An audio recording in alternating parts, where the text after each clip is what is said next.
referring a little bit to duration, right? So with one of the other criteria, is this something that you are best suited to pursue now because of the expected duration of the project, or is it something that you should put off, or something you should deprioritize but still kind of maintain in the background, right? So as you prioritize things, you're not going to be working on one thing, but you're not going to be working on 30 things either. So there's the ability to have one of these project streams progressing in the background, little steps, and you nurture it along sometimes, right? Where you keep it active, but it's not one of your highest priorities, but it's still on the list. Mm-hmm.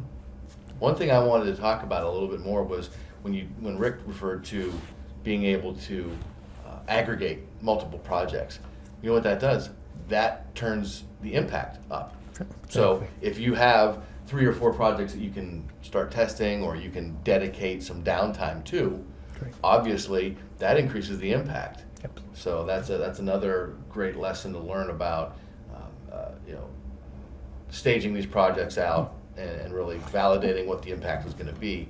More projects at once definitely would be. Well, and that's also why you never take a project and kind of say, okay, we're not going to do it, and throw it by the wayside. You always keep it there because you might be able to combine it with a couple other projects some point down the road. Sure. And I think too many times, too many companies, they say, oh, we can't do that, and they discard it, when in reality, maybe 6 months, a year later, it's something they can do. Yeah, you want to maintain that log, if you will, of all these potential projects, because they may be reprioritized at a certain point because they become more feasible, or because the impact maybe is going to be greater based upon new information, or whatever the case may be.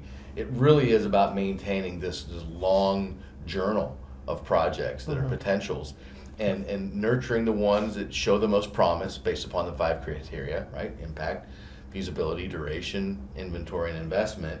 And saying, okay, where am I best suited to spend my time and efforts right now? And where can I get momentum from the larger organization? Remember, we're not doing this on our own. We're going to rely on people from, typically our customer organization, and that could be in multiple levels: maintenance, production, finance, plant operations, etc. We're also going to potentially be relying on supplier partners.